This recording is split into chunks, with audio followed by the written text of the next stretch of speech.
जोहार के ताबन जतो को ब्लॉगर आदिश मुर्मू यूट्यूब चैनल रे पे सनाम कुछ सगुन दाराम पे और तेहन दो सेन हांडी फोटा नोआ दो ना उड़ीसा रना मयूरभंज डिस्ट्रिक्ट रना बिसोई ब्लॉक रे मेना और नोआ दो रायरंगपुर से खन सेन लेन खान दो रायरंगपुर खन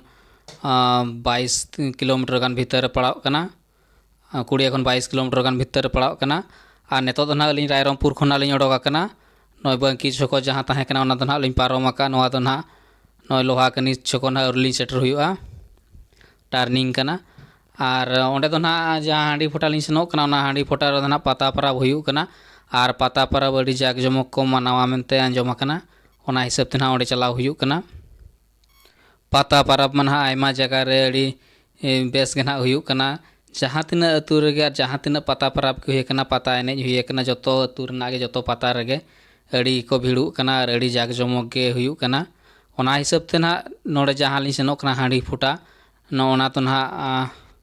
नोआ लोहा कनी छको कना नोआ लोहा कनी छको खन लिंग अचूरना नोआ नेतो जहाँ लिंग सेनोक कना नोआ छ लोहा कनी छको खन लिंग अचूर कना और जहाँ सामना रे अतु पे नेल दाड़ेया कना तबन ओना दो हुई कना 700 अतु और 700 अतु खन पारम काते जहाँ अतु ना नामो कना ओना दो हांडी फोटा नोया हांडी फोटा अतु कना तबन नोआ हांडी फोटा अतु ना नोआ दो गेट कना नोआ नोका को सजाव का कुल्ही रे हो नोआ नोका झिलमिल को सजाव का और अड़ी नापाय नापाय को जेरड़ पोताव का और अड़ी सांगे पेड़ा को हज कना नोय बन नेल दाड़ेया कन गे नोआ दो हांडी फोटा अतु रना कुल्ही कना ना और कुल्ही को ना अड़ी भीड़ गे बुझाव कना और हाना लेंगा पास्टा जम पास्टा ओड़ा भीत को पूरा बेस चेहरा को पोताव का पाता परब सावते ना आरो चेद खेलो को ना मेना ओना को ना लिंग देखा बन कना तबन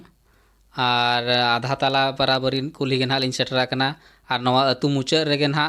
गोड़ा मेना और ओना जहाँ अतु मुचाद रे जहाँ गोड़ा मेना ओना गोड़ा रेगे ना पाता परब माने पाता एनेज दो ना हुआ मेनखान तीन खन ना स्टार्टो कना ओना कथा ओंडे सेटल लेन उतर बन बड़ाय दाड़ेया चिकाते हॉल को मा सर्दी गुड़ गुड़ को सेनोक कना नोय बन नेल दाड़ा को कना कुल्ही पेरेज गे ना को सेनोक कना और हॉल को ना पूरा कुल्ही पेरेज गे ना पेड़ा को हज कना नेनेलिया पेड़ा को और नोका ओड़ा पेड़ा को ना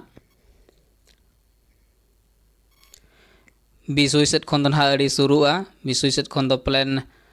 हारा हारी प्लान 10 किलोमीटर गान हुआ